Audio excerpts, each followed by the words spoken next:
मुच्यते पूर्णस्य पूर्णमादाय पूर्णमेवावशिष्यते। ॐ शान्ति शान्ति शान्तिः।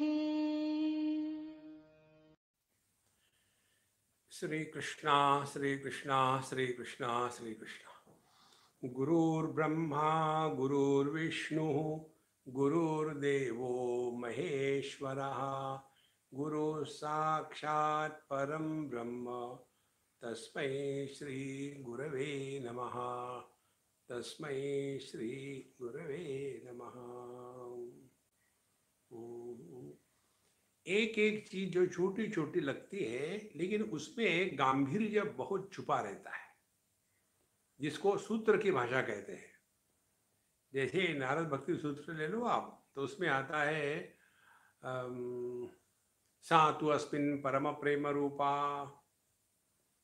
अब सा माने भक्ति, अस्मिन माने इसमें, इसमें किसमें वो कहीं नहीं बताया। और परम प्रेम रूपा उसको भक्ति कहते हैं। तो जब इसका इन सूत्रों का हम विस्तार करते हैं ना, तब उसकी सूक्ष्मता समझ में आती है। तो हमारे स्वामी अखंडानंद जी महाराज के जो शब्द हैं वो सूत्र रूप है। तो जैसे उन्होंने एक एक बातें बताई कि जीवन मुक्ति, विदेह मुक्ति, मुक्ति में भेद कल्पना अमंगल है। देखो, क्योंकि जब बंधन है ही नहीं तो मुक्ति की कल्पना क्या करना। हम बंधन में है, यह भ्रांति है, तो भ्रांति से मुक्त होने के लिए क्या दूसरी भ्रांति इकट्ठी कर ले। देखो, तो इसीलिए ये कल्पना ही नहीं कि हम बंधन में हैं। अच्छा महाराज, अब इसके आगे बताते हैं, अपने आप को परिच्छिन्न मानते मानते यह भ्रांति दृढ़ हो गई है और उसी में स्वाद आने लग गया है। देखो, व्यक्ति कोई भी एक चीज में अभ्यास के कारण उसमें इतना अभ्यास हो जाता है, उसी में मजा आता है। जैसे खुजली, एक आध बार कहीं एक्जिमा कुछ हो गया और आदमी को खुजलाने, फिर वो उसका पहले पहले तो उसको बड़ा अटपटा लगता है, बाद में वो उसका स्वरूप बन जाता है। तो जहां बैठे टाइम मिला ना मिला, खुजली के लिए कभी समय की कमी नहीं होती। अभ्यास। तो इसीलिए हमने अपने आप को परिच्छिन्न माना है और फिर इसी भ्रांति को लेकर के धीरे धीरे धीरे धीरे ऐसा हो जाता है कि मैं यही हूं, यही सत्य है, और फिर इसी में स्वाद मजा आने लग जाता है।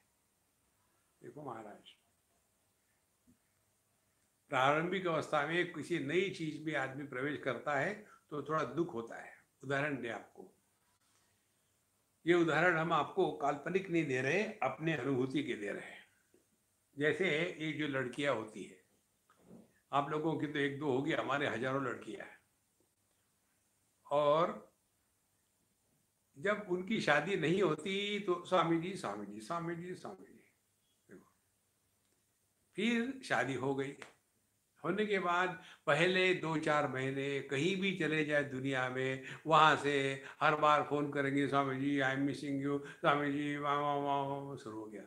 धीरे धीरे धीरे अभ्यास होने लग जाता है कि अब मैं यहाँ की नहीं हूँ, अब मैं किसी की पत्नी हो गई हूँ, अब मुझे वहाँ रहना है। और फिर भगवान की कृपा से बच्चे हो जाते, फिर बच्चों में लग गए, और फिर धीरे धीरे पहला सब कुछ भूल गए, और फिर यही लगने लग जाता है कि हाँ, अब मैं माँ हूँ, अब मैं पत्नी हूँ, अब मैं यहाँ रहती हूँ।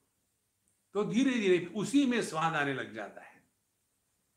देखो आप, ये जो अभ्यास का प्रभाव है, आप भ्रांति का भी अभ्यास करो तो उसी में आपकी निष्ठा हो जाएगी।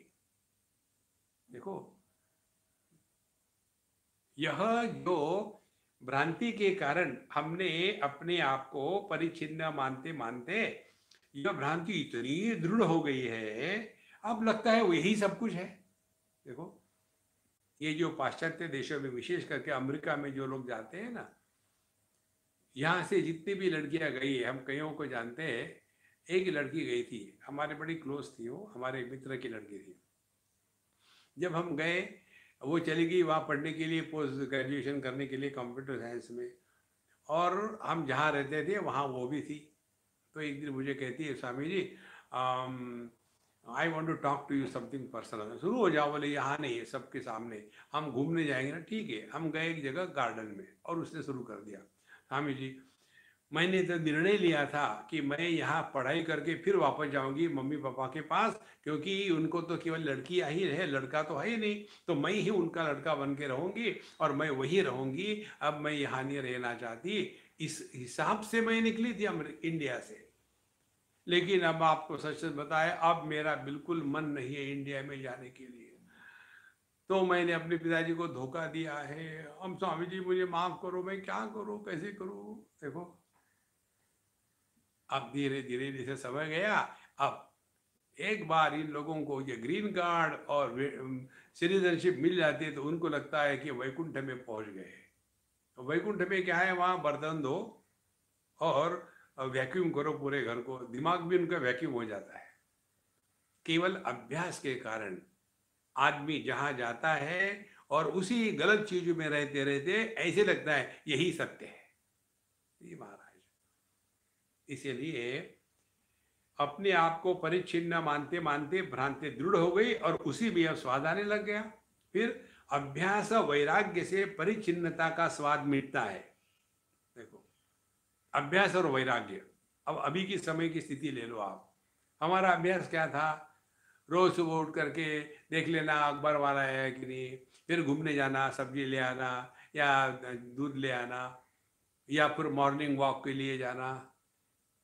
देखो, और ये धीरे धीरे अभ्यास होते होते और फिर हम उसी में इतने हो जाते हैं, फिर वही अपना व्यक्तित्व बन जाता है। एक उदाहरण दो आपको। हम, बहुत पुरानी बात है, पूना में सदाचार इस ग्रंथ पर प्रवचन कर रहे थे। उस समय हमारी पुस्तक छपी नहीं थी, उसके बाद छपी हो। तो सुबह में सत्संग होता था सदाचार पर, और शाम को भगवत गीता का। तो एक सज्जन हमको कहते कि स्वामी जी हम तो बहुत आना चाहते हैं आपके सुबह के प्रवचन के लिए, लेकिन क्या बतावे, सुबह में रोज मैं 5 बजे से 7 बजे तक के वॉक करने के लिए पर्वती, वहां एक छोटी सी पहाड़ी है, पर्वत नहीं है वो, छोटी है इसलिए उसको पर्वती कहते हैं। तो वो पर्वती पर मैं रोज जाता हूं पिछले 40 साल से, और मेरा इतना पक्का नियम है कि कोई चीज मुझे रोक नहीं सकती। लोग मेरे उस समय को देख करके अपनी घड़ी ठीक कर लेते हैं, इतना मैं पक्का हूं। और इसीलिए आपका सत्संग उसी समय होता है तो मैं कैसे आ सकता हूं। तो आप ऐसा क्यों नहीं करते, मॉर्निंग का सत्संग आप आफ्टरनून करिए। उनको ये समझ में नहीं आ रहा है क्या बोल रहे हो। व्यक्ति को एक बार इस अभ्यास करने का स्वाद आ गया, फिर उसको छोड़ नहीं कर सकता वो। इसीलिए जैसे हमने अभ्यास के द्वारा भ्रांति से ही अपने आप को देहात्म भाव से स्वीकार कर लिया है, उसी प्रकार से अभ्यास और वैराग्य से ही इस परिच्छिन्नता का त्याग मिट सकता है। तो हमने जो अपने आप को मान रखा है मैं इतना ही हूं, नहीं। देखो, हमको कैसे लगता है कि मेरे सिवा दुनिया चलती नहीं। चल रही है ना दुनिया, कहाँ क्या कम पड़ा है, सब चल रहा है। सूर्य उग रहा है, पृथ्वी चल रही है, हवा चल रही है, अग्नि गर्म है, सब चल रहा है, कहाँ गड़बड़ी है। देखो महाराज, ये भ्रांति जो है इसको मिटाने के लिए अभ्यास करना है। और अभ्यास क्या किया हमने, अभी अभ्यास हमने डंडा मार के किया है कि आपको घर के बाहर जाना नहीं। देखो, और मुंह पर पट्टी बांध के रखो, बहुत बकबक कर ली जिंदगी में। देखो, अभ्यास हो रहा है ना। पहले पहले जब लोग, ये जो दूसरे देश के चाइनीज कोरियन जब आते थे ना, हम हवाई जहाज में जब जाते थे, तो इनके मुंह पर ऐसा ये पट्टा लगा हुआ रहता था। तो हमको बड़ा आश्चर्य, क्यों ये लोग इतने नखरे करते हैं, क्या यहाँ की अपवित्रता है कि यहाँ कोई गंदगी है, नाक को मुंह को ढाक के रखे। लेकिन अब हर एक व्यक्ति वही कर रहा है। देखो, इसीलिए यह जो परिच्छिन्नता है उसके स्वाद को मिटाने के लिए अभ्यास की और वैराग्य की आवश्यकता है। अब कैसे, इसका अभ्यास कैसा करें? अभी हम लोग घर में हैं और हमको जो खाने की इच्छा है वो हमको फ्री है, कभी जाके फ्रिज में से निकाला खा लिया, किचन में खाना बनाया खा लिया। देखो, अब ऐसा करो, आपको फ्रीडम है। सुबह उठ करके समझो आप चाय लेते हैं, कॉफी लेते हैं या चीनी लेते हैं या कोई विशेष चीज है, अब उसको हमको एक हफ्ते तक नहीं खाना। प्रयत्न करो, आपको पता चलेगा आप मरोगे नहीं और इसकी कोई आवश्यकता भी नहीं थी। हम आपको हमेशा बताया है ना, हमने अपने अनुभवों से सीखा है जो सीखा है। तो एक जगह की बात है, हम गए थे साउथ अफ्रीका में, और जिनके यहाँ हम रहते थे उनके यहाँ जब हम गए तो जैसे उतरे हम, हाथ पैर धोए और सीधे पहुंच गए किचन में, और उनको कहा कि भैया चाय की पत्ती कहाँ है, ये पानी गर्म करना है फटाफट। हमने एक बढ़िया चाय बनाई और वो घर के जो लोग थे वो हमको ऐसे देख रहे थे कि जैसे किसी जू से कोई जानवर आया हो उनके घर में। हमने अपनी जैसी चाहिए वैसे चाय बनाई, फिर जाके बैठे सोफा पर, ना आप बोलो जो करना है करो, अब मुझे मजा आ रहा है। और जब मैं बैठा तो मैंने कहा कि अम्मा चीनी तो लाई नहीं, चीनी ले आओ। तो उन्होंने मुझे चीनी दी, तो मैंने 3 चम्मच चीनी चाय में डाल दी। और फिर बोले स्वामी जी आपके बारे में हमको जो बताया था, हम तो इतने घबरा गए थे कि आपको एक हफ्ते तक कैसा रखेंगे, लेकिन आप तो एकदम एकदम मस्त हो, कोई चक्कर ही नहीं आपको। अरे कोई चक्कर नहीं, ये लोग ऐसा ही बोलते हैं। फिर वो खुल गई अम्मा, मुझे कहती है कि मुझे ये बताया आप मिठाई नहीं खाते ना? नहीं खाता मैं। बोले मैं आपको एक बात बताऊं, पहली बार आप आए हमारे यहाँ, पहली बार मैं आपसे यही बात कर रही हूँ। मैंने बताओ क्या बात है? बोले मैं देख रही थी आपने 1 कप चाय में 3 चम्मच चीनी ली है, नहा ली है। दिन में कितनी बार पीते हैं आप? 4-6 बार? हाँ जरूर पीते हैं। तो समझो 4 बार भी पकड़ लो, 4 गुणे 3, 12 चम्मच चीनी हो गई। कितना मीठा हो गया। और कहती है मिठाई नहीं खाता। हमने कहा अम्मा तुम बात तो ठीक कह रही हो, तो क्या करूँ अब? बोले चाय में एक चीनी लेना बंद कर दो और मिठाई खाओ, फिर भी आपके पेट में कम मिठाई जाएगी और खाने का भी मजा आएगा। जो लोग आपके लिए मिठाई बना के लाते उनको भी खुशी होगी। हमने कहा अम्मा तुम मेरे गुरु हो, मैंने मान लिया, बिल्कुल बात पक्की है। और उसी क्षण से मैंने ये चाय में चीनी डालना छोड़ दिया। बोले ऐसे नहीं, थोड़ी थोड़ी थोड़ी बड़ी नहीं होता है, या तो इस साइड या तो उस साइड, तत्व में फ्रैक्शंस नहीं होते। देखो, तो फिर हमने एकदम बंद कर दिया चीनी लेना। 2-3 दिन हमारी जो रसना है नखरे करने लग गई। हमने कहा शट अप। देखो, रसना का एक रूप है स्वाद लेना और उसी जीवा का दूसरा रूप है शटअप कहना। तो ये रसना और जीवा दोनों का झगड़ा होता रहा 1-2-3 दिन, और उसके बाद हमारी जीवा जीत गई। देखो, तो यह जो हमको अभ्यास से स्वाद आता है, यही स्वाद अभ्यास को उल्टा करने से नष्ट हो सकता है। अब अपनी अपनी जितनी भी परेशानी गलत आदतें हैं उसको ढूंढ के निकालो। देखो, अभयम सत्व समशुद्धि ज्ञान योग व्यवस्थिति दानम दमश्च यज्ञश्च स्वाध्याय तप आर्जवम। 16वें अध्याय के प्रथम श्लोक में ही भगवान श्री कृष्ण साधना के लिए कैसा अंतःकरण होना चाहिए उसकी बात बताते हैं। यदि आपको अध्ययन करना है भगवत गीता का ना, तो आप 16वें अध्याय से शुरू करो। उसमें पहले ये बताते हैं कि हमारे मन को पहले ठीक करो ना। देखो, बिना अधिकार की हुई चेष्टा व्यर्थ होती है। किसी लड़के को अधिकार नहीं है कि वो आईआईटी में जाकर के उच्च स्तर का शिक्षा प्राप्त करे, अधिकार नहीं है। उसमें उसका कोई दोष नहीं, उसको बुद्धि उतनी है ही नहीं, तो नेवर माइंड, तो फिर दूसरा काम कर लो ना। नहीं, हम वही आईआईटी में जाना चाहते, फिर कैसे जाएंगे? बैकडोर से एंट्री लेंगे।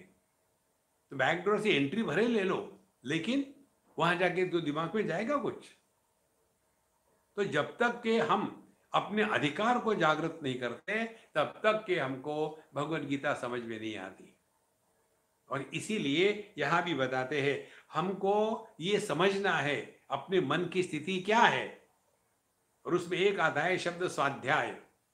स्वाध्याय माने अपने मन का निरीक्षण, सस्य अध्ययनम।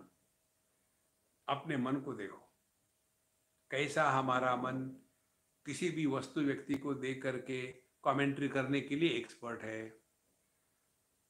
दो आदमी बोल रहे हैं, वहां हम जाकर के मुंह मारेंगे, हाँ किसके बारे में, क्या क्या क्या क्या, कोई जरूरत है? ये अपने मन को जब तक कि हम ठिकाने पर नहीं लाएंगे समझदारी से, वैराग्य से, तब तक ये बुरी आदतें नहीं छूटेगी। देखो संतो, इसीलिए अभ्यास वैराग्य से परिच्छिन्नता का स्वाद मिटता है।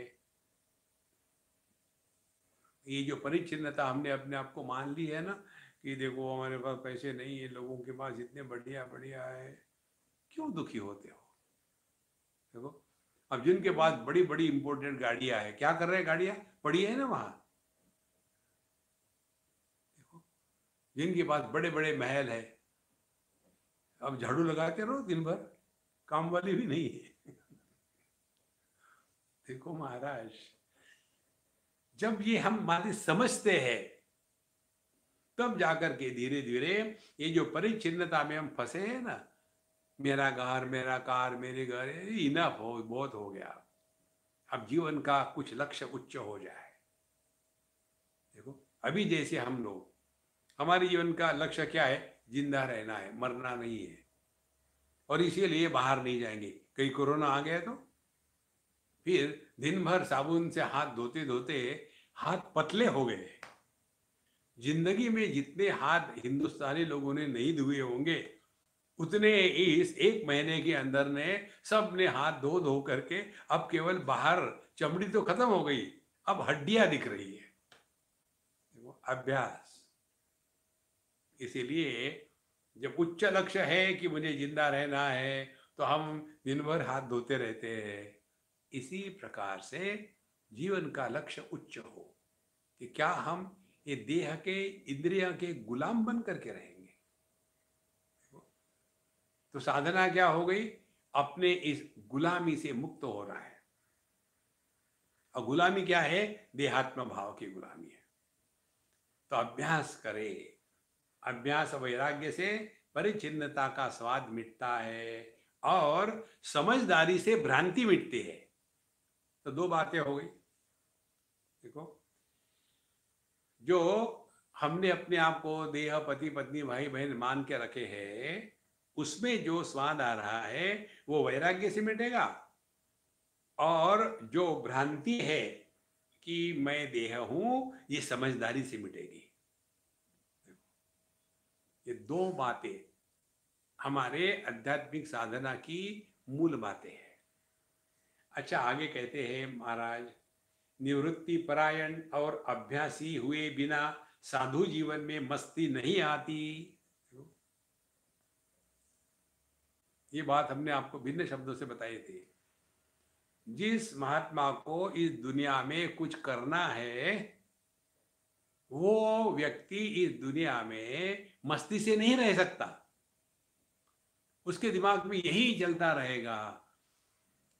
देखो, रोज का 2 लाख रुपए का खर्चा है, अभी वहाँ का बैलेंस खत्म हो रहा है, अब ये सब, ये कोरोना आ गया है, अब लोग आते भी नहीं, कोई दक्षिणा भी नहीं दे रहे, अब यहाँ इतने मूर्तियाँ बैठी हुई है, अब इनको कैसा खिलाए, अब खाना कहाँ से लाए, बस इसी में पड़े हुए हैं। देखो, तो कहते हैं जो व्यक्ति निवृत्ति परायण नहीं हो, देखो, ये बात इतनी सरल है, हम लोग क्या कर रहे हैं, हमको उसके बारे में कुछ नहीं कहना। अध्यात्म में अपनी बात होती है। देखो, जैसे हमारे दिमाग में ईश्वर के अनुग्रह से ये कोई इंस्टीट्यूशन हो, कोई आश्रम हो, ये दिमाग में बात आती नहीं। तो एक सज्जन ने हमको पूछा था, स्वामी जी माफ करना लेकिन मैं आपको स्पष्ट पूछता हूँ। हमने कहा मैं भी आपको अस्पष्ट अस्पष्ट उत्तर दूंगा। हमारे यूपी में स्पष्ट नहीं होता, वो सभी के सभी अस्पष्ट बोलते हैं। तो उन्होंने कहा कि क्या आप बिना आश्रम में गए पढ़े क्या? नहीं गए थे, हम आश्रम में पढ़े। फिर आप क्यों आश्रम के विरोधी? हमने कहा देखो आप समझ गलत रहे हो, हमने ये नहीं कहा कि लोग आश्रम ना बनाए, हमने ये कहा कि हम नहीं बनाएंगे। क्यों? अब इतने लोगों ने आश्रम बना के रखे हैं, उसका उपयोग लेने वाला तो कोई चाहिए ना।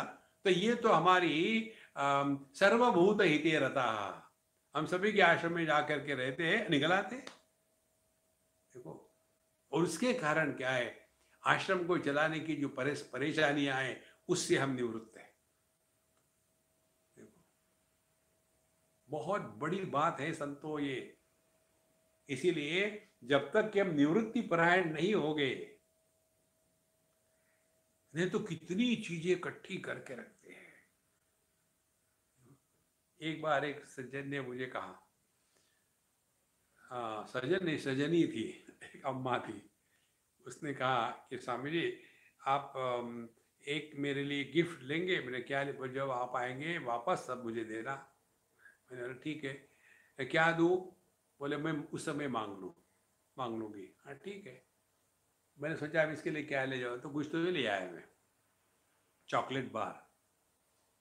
और मैंने लो तुमको चाहिए था गिफ्ट, चॉकलेट ले लो। बोले स्वामी जी नहीं नहीं, मुझे चाहिए आपकी बोर्डिंग पास। क्या करोगी उसका? बोले स्वामी जी मैं आपकी सभी बोर्डिंग पास से इकट्ठा करके उसका एल्बम बनाना चाहती हूँ। और फिर क्या करोगी? नहीं फिर वो लोगों के समझ में आएगा कि आप कहाँ कहाँ गए थे। मैंने कब? मरने के बाद। मैंने तुम मेरे मरने की राह देख रही हो क्या?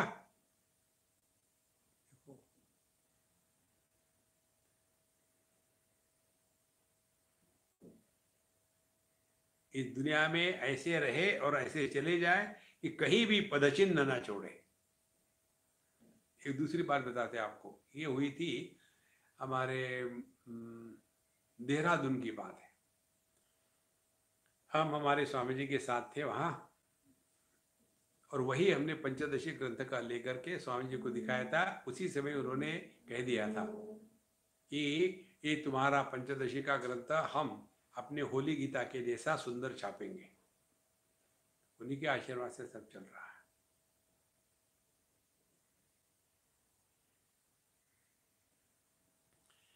तो वहाँ एक लड़की हमको इंटरव्यू लेने के लिए आई, कोई रिपोर्टर होगी किसी मैगजीन की, क्योंकि पब्लिसिटी के लिए उनको चाहिए था। तो उसने कहा कि स्वामी जी ये प्रश्न है, आप इसको तैयार कर लो, मैं आऊँगी फिर इसका इंटरव्यू लेकर के हम छापेंगे। हमने कहा आप इसको साथ में ले जाओ, मैं एक प्रश्न दूसरे बार नहीं पढ़ता। तो क्या आप तैयार हैं? ना तैयार है। बोले फिर शुरू हो जाओ। फिर उसने प्रश्न पूछना शुरू किया। इतनी फ्रस्ट्रेट हो गई और कुछ मुझे कहती है, कभी आप एक प्रश्न का उत्तर सीधा दोगे क्या? हमने कहा जैसे प्रश्न पूछने वाला प्रश्न है वैसे उत्तर है। बहुत फ्रस्ट्रेट हो गई। फिर अच्छा आखिरी प्रश्न है, पूछो। फिर कहती है, आप इस दुनिया में किस प्रकार से पदचिन्ह छोड़ना चाहते हो आपके प्रयाण के बाद? तो मैंने कहा अम्मा तुमको सच सच बताऊं, मैं मरने के पहले तुम मरोगी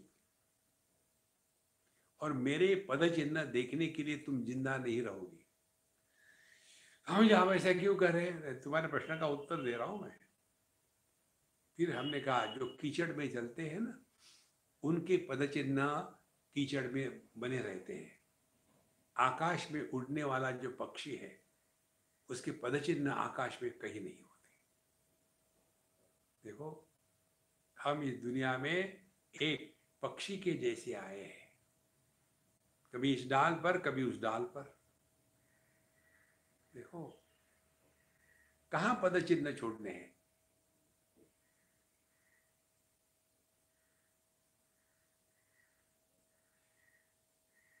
भगवान श्री कृष्ण, भगवान राम, जब तक के मनुष्य इस पृथ्वी पर जिंदा है, जब तक के दिल की धड़कनें चलती रहेगी, तब तक के भगवान राम, भगवान कृष्ण ये मनुष्य के हृदय में विराजमान है। देखो महाराज, पद चिन्ह नहीं है उनके कहीं, ये तो हमने बनाए अपने सुविधा के लिए। देखो संतो, निवृत्ति परायण और अभ्यासी, ये दो बातें। तो जब दुनिया में कोई लेना देना है नहीं तो काहे को परेशान हो जाए। देखो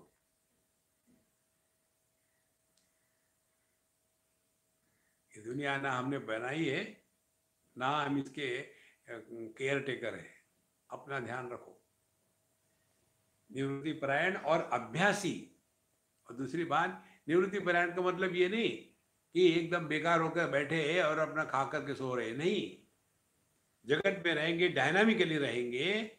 और अभ्यास, देखो महाराज, अपने साधना के क्षेत्र में अभ्यास के बारे में कभी भी आलस नहीं करना। देखो बहुत बड़ी महत्व की बात है। You cannot take things for granted. एक उदाहरण बताऊं आपको, आप करके देखो। समझो आप योगा कर रहे हो, जानबूझ करके 3-4 दिन आप योगा मत करो, फिर 4-5 दिन के बाद अपने आप योगा टूट जाएगा, क्योंकि अभ्यास ब्रेक हो गया बीच में। देखो कोई भी काम करो, आप नियम से करो, अभ्यास से करो तो टिका रहता है। देखो जैसे नहाते समय यदि आप किसी स्तोत्र का, उपनिषद का पाठ कर रहे हो और जैसे आपके सर के ऊपर में शावर शुरू हो गया और आपने शुरू कर दिया ओम भद्रं कर्णेभिः शृणुयाम देवाः भद्रं पश्येमाक्षभिर्यजत्रा, शुरू हो गए। और जानबूझ करके आप नहीं, मुझे नहीं चयन करना है, 2-4 दिन मत करो, देखो आप अपने आप टूट जाएगा। और इसीलिए अभ्यास, इसमें कभी भी कोई भी ऑप्शन नहीं है। कब उठना है, कब अपना जप करना है, क्या अध्ययन करना है, सत्संग करना है, क्या खाना है, क्या नहीं खाना है, किस विषय में प्रवृत्ति हो, किस में निवृत्ति हो। देखो ये सब बहुत महत्व की बात है। तो अभ्यास का तात्पर्य 2 प्रकार से हो गया। एक तो शास्त्रों का अध्ययन नित्य निरंतर होना ही चाहिए। हम अध्ययन कर रहे हैं, पाठ नहीं कर रहे। देखो हमें कई लोग पाठ करने वाले होते, बड़ा अच्छा होता है उनका। जैसे तुलसीदास जी का रामचरितमानस कितने लोगों को कंठस्थ है, हमको बड़ा जेलसी थी उनकी, क्योंकि उन्होंने बचपन से पढ़ लिया है। देखो यहाँ महाराष्ट्र में जो लोग हैं उनको ज्ञानेश्वरी ले लो, दासबोध ले लो, एकदम कंठस्थ है, फटाफट मार देते और हम अपना मुंह ताकते रहते। लेकिन उसका यदि प्रभाव जीवन में देखें तो नहीं है। देखो इसीलिए अपने जीवन में अभ्यास शास्त्रों का नियम से होना चाहिए। भगवत गीता किंचित अधीता गंगा जल लव कणिका पीता सकृदपि येन मुरारि समर्चा क्रियते तस्य यमेन न चर्चा भज गोविंदम भज गोविंदम। देखो कितनी महत्व की बात है। इसीलिए निवृत्ति परायण और अभ्यासी, ये 2 हुए बिना साधु जीवन में मस्ती नहीं आ सकती। साधु लोग मस्त तब होते हैं जब बेफिक्र है, और जिनके सर पर भरा हुआ है, बिल्कुल ये करना है, वो करना है, ये करना है। Relax man, relax. तो जब तक के निवृत्ति परायण और अभ्यासी नहीं होंगे, साधु जीवन में मस्ती नहीं आती। आप कल्पना कर सकते हो क्या, आप किसी महात्मा के पास गए और आप पति हो, और आपने जाके अपनी समस्या सुनाई कि महाराज जी, मैंने पता नहीं क्या पाप किया, मेरी बीवी ऐसी भयानक है, मैं बहुत परेशान हूँ, मुझे मदद करिए। और आप वो महात्मा के पास जाने के बाद क्या एक्सपेक्ट करेंगे, वो आपको आपकी परेशानी से निवृत्त करे। और यदि उस महात्मा ने कहा आपको, देखो भैया मैं आपको सच सच बताता हूँ, मैं भी बहुत परेशान हूँ, उसी समय में शादी कर लेता तो कितना अच्छा रहता, अब पछता रहा हूँ। देखो, ऐसे व्यक्ति को हम महात्मा कहेंगे? महात्मा कौन है? जो हर हाल में मस्त है। देखो संतो, अन्यथा व्यक्ति अपने आप को नष्ट कर लेता है। तो निवृत्ति परायण और अभ्यासी हुए बिना साधु जीवन में मस्ती नहीं आती। जुसी के सत्संग में ऐसी ऐसी अनेक अश्रुतपूर्व विचार परंपरा श्रवण गोचर हुई। देखो कितनी सुंदर बातें कही है, प्रसंग मत भूलना। ये जूसी में जो प्रभुदत्त ब्रह्मचारी का सत्संग चल रहा था, उसमें महाराज जी पहुंच गए, और वहां पहुंचने के बाद उड़िया बाबा के साथ उनका नित्य निरंतर सत्संग होता रहा। और उस सत्संग में जो जो उनको बातें वहां ग्रहण हो गई थी, सीखी थी, वही उन्होंने यहाँ बताई है। तीर्थराज प्रयाग की पावन स्थली, गंगा का सुरम्य तट, त्रिवेणी का सानिध्य, अर्धकुंभी का पर्व, माघ मेला में उपस्थित सत्पुरुषों एवं यात्रियों का समुदाय, सब कुछ दर्शनीय था। भिन्न भिन्न संप्रदायों के संत सत्पुरुषों का सत्संग, भगवती भागीरथी के किनारे किनारे दूर दूर तक विरक्त अवधूतों की झोपड़ियां पड़ी हुई थी। देखो कितना सुंदर चित्रण किया उन्होंने। पूरा का पूरा प्रयागराज का यह अर्धकुंभ का जो स्थान है, उसका चित्र हमारे आंखों के सामने तैयार हो गया।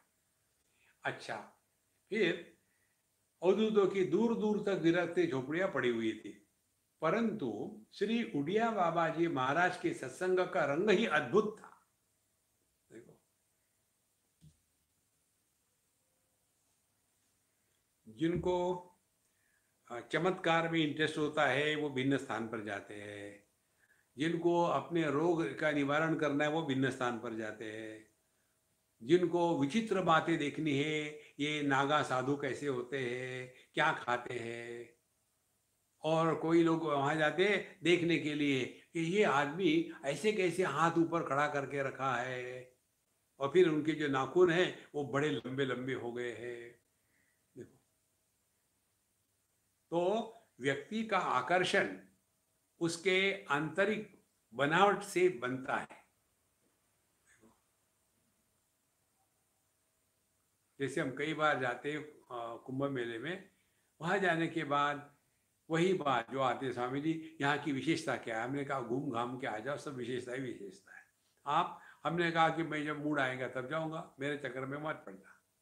फिर ये घूम घाम के आते, स्वामी जी इतना मजा, क्या देखा वहां? एक महात्मा को देखा, वो गर्दन केवल उसके ऊपर थी, बाकी जमीन में गड़ा हुआ था।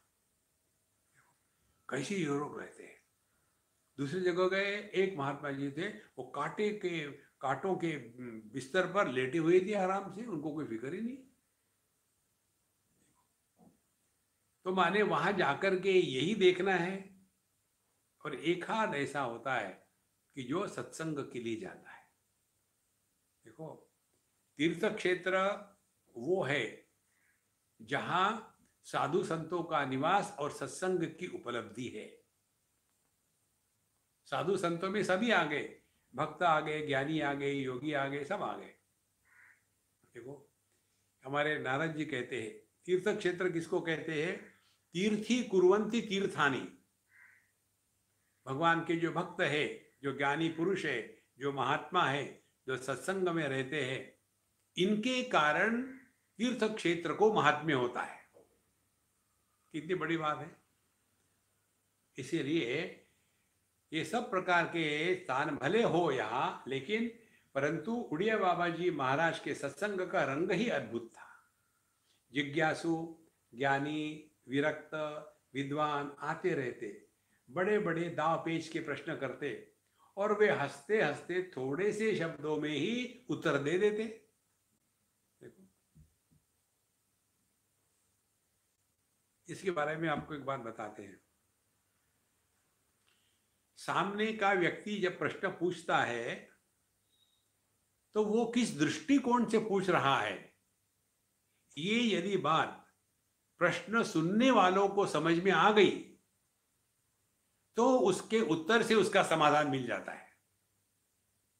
देखो, और यदि उस प्रश्न को बोलने वाला एक दूसरा दृष्टिकोण रख रहा है और ये प्रश्न के उत्तर देने वाले का दृष्टिकोण दूसरा है, तो वहां केवल वाद विवाद ही होगा, वितंडवाद होगा, वहां अनेक प्रकार का तर्क चलेगा। देखो, यदि हम इसको समझ ले, अगला आदमी जिस दृष्टि से, जिस प्रकार के एंगल से, कोण से ये प्रश्न पूछ रहा है, उससे देखो तो आप देखेंगे जगत में कुछ भी गलत नहीं है, सभी प्रश्नों के उत्तर आपके पास आ जाएंगे। एक उदाहरण बताते हैं आपको, ये हमने दूसरे संदर्भ में दिया था। एक बार एक स्कूल में जो ड्राइंग के टीचर थे, उन्होंने कहा बच्चों को कि चलो आज हम आपकी परीक्षा लेते हैं। बीच में 2-4 फल और कोई केटली और फ्लावर पॉट रख दिए एक छोटे से टेबल पर या जमीन पर, और चारों तरफ से गोल आकार में घड़ी की सुई के जैसे 12 बच्चों को बैठा दिया। अब वो बैठ करके देख रहे हैं और निकाल रहे चित्र देख देख करके, और उनको समय दिया था, देखो आपको ये चित्र आधे घंटे में पूरा करना है। और ये बता करके टीचर चले गए। अब देखो सुंदरता, ड्राइंग के एग्जामिनेशन में कॉपी नहीं हो सकती। देखो, फिजिक्स केमिस्ट्री में लिख लिख कर सकते हैं आप, ड्राइंग में नहीं कॉपी हो सकती, आपको ही करना है। अब वो आने के बाद वापस बोले चलो टाइम हो गया, लाओ सबके पेपर हो गए, बोले हाँ। फिर उन्होंने कहा देखो अभी इसका एग्जामिनेशन करते हैं। फिर उन्होंने क्या किया कि बोले देखो जो 12 नंबर पर लड़का बैठा है वो 3 नंबर के लड़के को अपना पेपर दे देगा। गड्डी की सुई होती है ना, 12, 3, 6, 9 इत्यादि। तो वैसा 90 डिग्री एंगल में सब पेपर शिफ्ट हो गए। तो 12 वाले का 9 3 में गया, 3 का 6, 6 का 9, 9 का 12, 1 का 4, 4 का 7, 7 का 10, 10 का 1, इस प्रकार से पेपर घूम गए। बोले अब आप इसको इवेल्युएट करो। और जब उन बच्चों ने देखा पेपर जो चित्र है और सामने जो रखा है, बोले ये तो ऐसा दिखता ही नहीं, गलत है, ये ठीक नहीं है। और फिर उसने उसको काट दिया गलत है करके। और होने के बाद सब पेपर मेरे पास ले आओ, सब आगे पेपर। बोले देखो आप ही ने निकाला है और आप ही ने इवेल्युएट किया, मैंने कुछ नहीं किया। अब मैं आप ही का रिजल्ट आपको सुनाता हूँ। और फिर उन्होंने कहा हर एक व्यक्ति स्टूडेंट को ये गलत है, ये गलत है, ये गलत है, ये गलत है, सभी के सभी गलत। जब देखो बोले मैंने तो कुछ नहीं किया, सब गलत है। बोले नहीं नहीं स्वामी जी को रोनो मत बेटा, हम बताते हैं आपको। फिर उन्होंने देखा और फिर उनके अनुसार हर एक लड़के का ड्राइंग ठीक था। देखो अब इसमें फर्क क्या है, बच्चे अपने दृष्टिकोण में दुराग्रही हो गए थे। इसीलिए यही वस्तु जो 12 बजे से ऐसी दिखती है, 3 बजे से कैसे दिखेगी, यह कल्पना यह व्यक्ति या विद्यार्थी जो 12 बजे में बैठा था वो कल्पना भी नहीं कर सकता था। कारण क्या, वो दुराग्रही था अपने ही दृष्टिकोण से। देखो इसीलिए ये प्रश्नोत्तरी में हम क्यों इंटरेस्ट नहीं लेते। बहुत कम ऐसे होते हैं कि जो जिज्ञासा से लेकर के प्रश्न पूछते हैं, और जिन्होंने जिज्ञासा युक्त होकर के प्रश्न पूछा है उनको उत्तर निश्चित मिलता है। देखो या तो प्रश्न क्या होते हैं, कंप्लेन होती है, यहाँ तो स्वामी जी बताइए मेरे लड़के की शादी करानी है, मैं क्या करूँ, मेरे से शादी करा दे, क्या करूँ। देखो हमारे नित्यानंद बाबा गणेशपुरी के, ये कोरोना का चक्कर शुरू होने के पहले ना हम गए थे गणेशपुरी, बड़ा आनंद आया। वहां से आए और फिर यहाँ रह गए। तो हमारा जो आनंद मंगल कैंप है ना वो गणेशपुरी से शुरू हुआ था।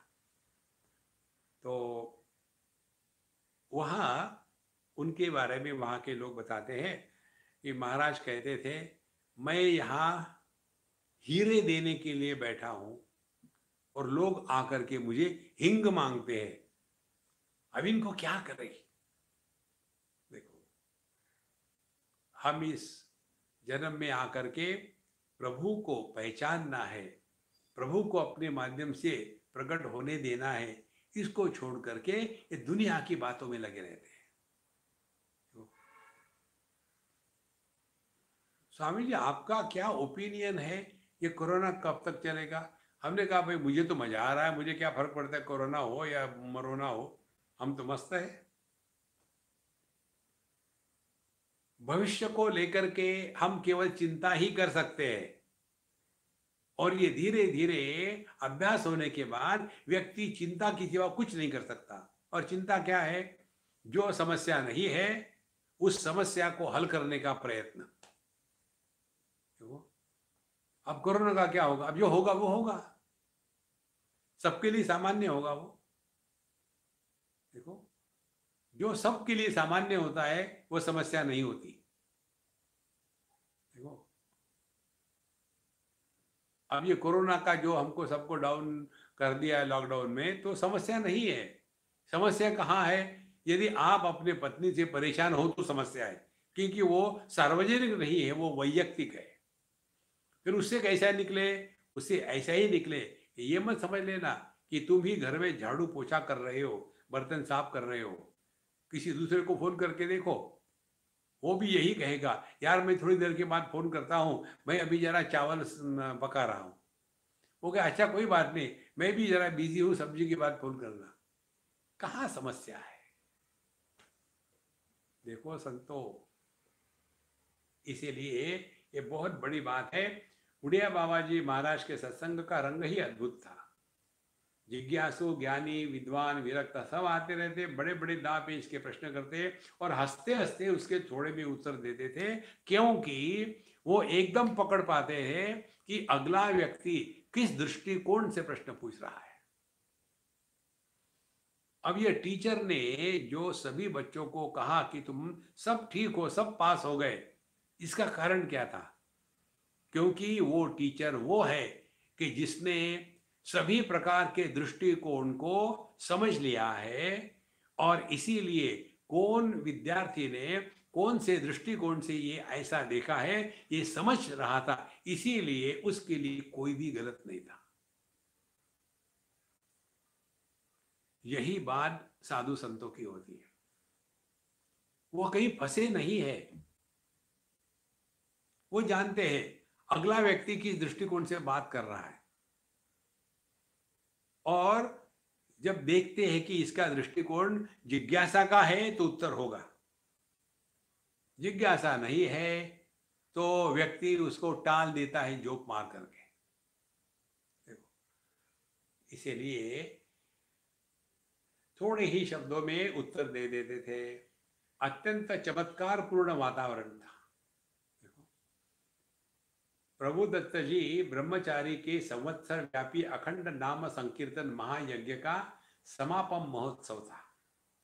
ब्रह्मचारी जी ने पहले ही दिन बाबा से निवेदन कर दिया कि महाराज आपको अन्नपूर्णा की सिद्धि है, अब आप ही उत्सव को संभालिए, हमारे कार्यालय में केवल 250 रुपये है। बाबा हंस दिए और दिन प्रतिदिन भंडारे होने लग गए। अन्नपूर्णा ने अपना खजाना खोल दिया। कहने की आवश्यकता नहीं है कि 250 रुपये तो एक दिन के जलपान के लिए भी पर्याप्त नहीं थे। अनुग्रह विग्रह साक्षात सदाशिव की सेवा करके जगदम्बा अन्नपूर्णा ने भी अपने को कृतार्थ बनाया। देखो एक बार किसी ने एक बड़े विचित्र बात भेजी थी कि गंगा जी में त्रिवेणी संगम में जाकर के अपने पाप धो डालो, इसीलिए जो कुंभ मेला होता है सभी लोग वहां जाके धोते हैं। तो एक ऐसे उल्टे विचार करने वाले ने पूछा था कि स्वामी जी, ये जितने महात्मा लोग हैं ये सभी पापी है क्या, यहाँ आकर के अपने सब पाप धो रहे हैं? देखो, ये होती है समझदारी की गलती। हमने कहा तुमको मालूम है क्या, जितनी भी नदियां हैं उसमें हमारे शास्त्रों में नदियों के 3 रूप हैं। एक है आदि भौतिक, जो दिखती है हमारी चमड़ी की आंखों से। दूसरी होती है आदि दैविक, जो उस नदी की देवता होती है, देखो। और तीसरी होती है आध्यात्मिक, जो हमारे अनुभूति में होती है, जो अपने अनुभव की होती है। तो हमने कहा देखो, इसका ऐसा है कि हमारे जैसे पापी लोग जाकर के गंगा जी में नहाते हैं, तो फिर ये सभी पापों से गंगा जी इतनी अपवित्र हो गई, तो इसको पवित्र कौन करेगा? तो गंगा जी को पवित्र करने के लिए जब साधु संतों के चरण गंगा जी को लग जाते हैं तो गंगा जी पवित्र हो जाती है। और इसीलिए साधु संत जा करके नदियों में या तीर्थ क्षेत्रों में स्नान करते हैं, ताकि वह स्थान जो हजारों हमारे जैसे पापी जाकर के वहाँ अपवित्र कर देते हैं गंगा जी के जल को, उसको पवित्र करने का काम ये साधु संतों का वहाँ स्नान करना है। कितनी महत्व की बात है। मालूम होता नहीं, लेकिन उल्टी सीधी विचार करने की प्रक्रिया हम छोड़ेंगे नहीं। तो अनुग्रह विग्रह साक्षात सदाशिव की सेवा करके जगदम्बा अन्नपूर्णा ने भी अपने को कृतार्थ बनाया। देखो, भगवान भी अपने भक्तों की सेवा करके कृतार्थ हो जाते हैं।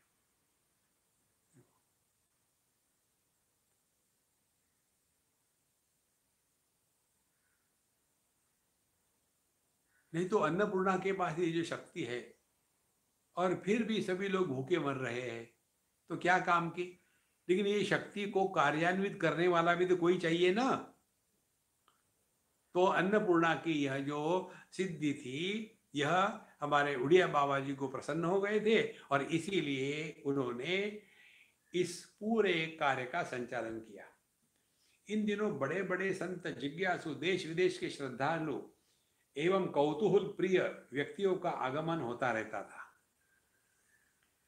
जब ऐसे कुंभ होता है ना, तब बड़े बड़े लोग दुनिया भर से आ जाते हैं। हम भी जब गए थे महाकुंभ मेला में, तो हमारा जो इंग्लैंड का मित्र है Jordan brown, ex prime minister नहीं, हमारा दूसरा मित्र, उसका नाम भी वो जॉर्डन ब्राउन है, तो उसने मुझे कहा था कि स्वामी जी वो महाकुंभ मेला है और ये 144 साल में एक बार आता है, तो आप जरूर आइए, मैं भी आऊँगा। ठीक है, इसलिए हम पहुँच गए थे। तो वहाँ भी उन दिनों बड़े बड़े संत, जिज्ञासु, देश विदेश के श्रद्धालु आकर के उनका आगमन होता था। और उसमें पॉल ब्रंटन भी आए थे। अब आप लोगों ने पॉल ब्रंटन का नाम सुना होगा। पॉल ब्रंटन ने हमारे भगवान रमण महर्षि के ऊपर में बहुत सारी अच्छी बातें लिखी है, और मानो पॉल ब्रंटन ही भगवान रमण महर्षि का पब्लिसिटी ऑफिसर था, क्योंकि भगवान रमण से तो कुछ का लेना देना है नहीं, मस्त थे अपने में। जब पॉल ब्रंटन पूरे दुनिया में दुनिया भर के बड़े महात्माओं को ढूंढा, ये इंडिया इंडिया क्या है, ही वॉज जर्नलिस्ट, इसलिए अच्छा लेखक था। और उसके बाद सब जगह घूम घाम के आया और अल्टीमेटली आकर के वो भगवान रमण महर्षि के पास सेटल हो गया था। तो उस समय ये पॉल ब्रंटन घूम रहे थे, ये भारत देश, वहाँ के संत क्या है, संस्कृति क्या है। तो पॉल ब्रंटन ने कहा, आप कोई सिद्धि दिखाइए।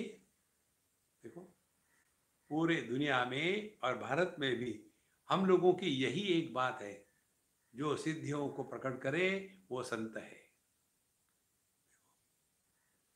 और जहाँ सिद्धियां होती है वहाँ हजारों लोग इकट्ठे, हजारों तो कम हो गया, करोड़ों लोग इकट्ठे हो जाते हैं। देखो, जहाँ जहाँ जहाँ भीड़ भड़का है वहाँ यही चलते रहेगा। तो आपको सिद्धि दिखाइए। तो बाबा ने कहा, देखो इतनी बड़ी बात कही, पानी की एक बूंद शरीर बन गई, चलती है, फिरती है, सोचती है, विचारती है, इतनी बड़ी दिख रही है सिद्धि। इससे श्रेष्ठ सिद्धि या चमत्कार क्या होगा जिसको देख करके तुम विश्वास करोगे? देखो, हमको सिद्धि किसको कहते हैं? हम आश्चर्य किसको कहते हैं? जो बात हमारे कार्य कारण के गणित में नहीं बैठती, जो हमारे समझ के अनुसार असंभव है, और वो यदि कोई बात हो गई तो उसको हम सिद्धि कहते हैं। देखो, जैसे हमारे सत्य साई बाबा की बात लीजिए। अब जब वो किसी को, हमको भी उन्होंने काफी चीज दी है, जब हवा चले जाते हैं, जाने के बाद वो एकदम कहाँ से हवा से विभूति मिलाकर दे देंगे आपको, आपका रोग ठीक हो जाएगा, सिद्धि है। हमारे बम्बई में भी कोई स्थान है जहाँ उनके ड्राइंग रूम में दुनिया भर की विभूति आती है या प्रसाद आता है, मूर्ति आती है, और इसका कोई कारण नहीं। तो फिर क्या है? ये सिद्धियां है। इसको देख करके व्यक्ति आकर्षित हो जाता है। जो साधारण व्यक्ति है, जो स्थूल जगत में अपने को देह मान करके चल रहा है, ऐसा स्थूल बुद्धि वाला व्यक्ति इसमें आकर्षित हो जाता है। देखो कितनी महत्व की बात है। और सबसे ज्यादा तो यही लोग होते हैं, और इसी लोगों को अध्यात्म में आकर्षित करने के लिए ये बड़े बड़े साधु संतों को ये सिद्धियों का प्रदर्शन करना पड़ता है। उनको ये नहीं सिद्धि करना है कि मैं बड़ा हूं, इसको ठीक से समझ लेना। उनको जितने मासेस है, उनको इस अध्यात्म में लाने के लिए कोई ना कोई आकर्षण चाहिए, तब ये आते हैं। और एक बार वहां आ गए तो फिर उनकी निष्ठा दृढ़ हो गई तो अपने आप मन शांत होने रह जाता है। देखो,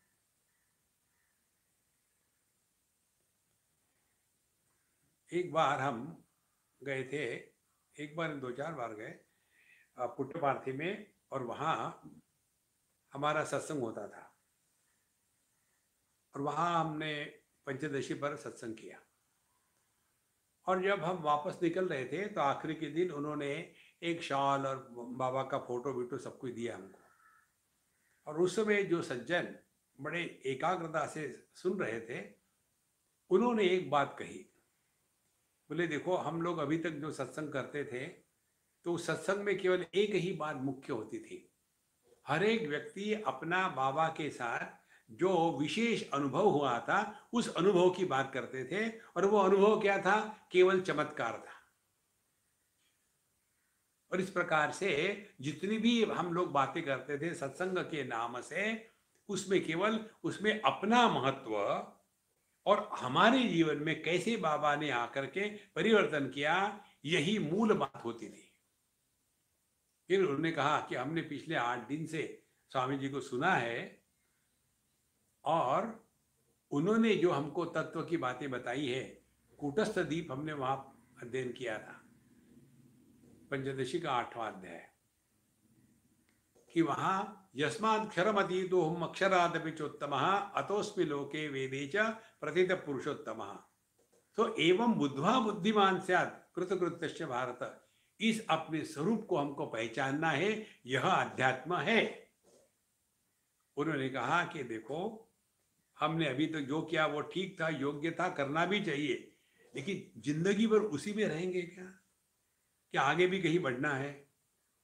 और बाबा ने भी कितनी बार कहा है, अपने स्वरूप को पहचानो। देखो महाराज, इसीलिए उड़िया बाबा जी के पास तो अनेक सिद्धियां थी। देखो, जब हजारों लाखों लोगों को रोज खाना हो रहा था, कहां से आता था? सब अपने आप आ जाता था।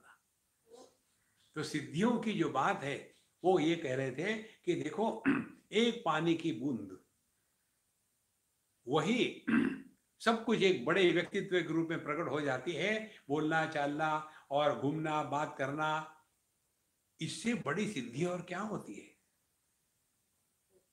देखो, थोड़ा चिंतन करो ना आदमी ने, तो अपनी विचार करने की प्रक्रिया, विचारधारा सकारात्मक हो जाती है, नकारात्मक नहीं होती। देखो हम पर कई लोगों का ये एक आरोप है, स्वामी जी आप लेडीज की हमेशा मजाक उड़ाते हैं, जेंट्स को हमेशा बेचारा बेचारा कहते हैं। हमने कहा देखो भैया जरा थोड़ा चिंतन से समझ लो। जैसे पाश्चात्य देशों में है, केवल माँ का नाम बच्चे के साथ होता है, पति पिता का नहीं होता। क्या कारण है? अब पिता कौन है पता हो तब ना। देखो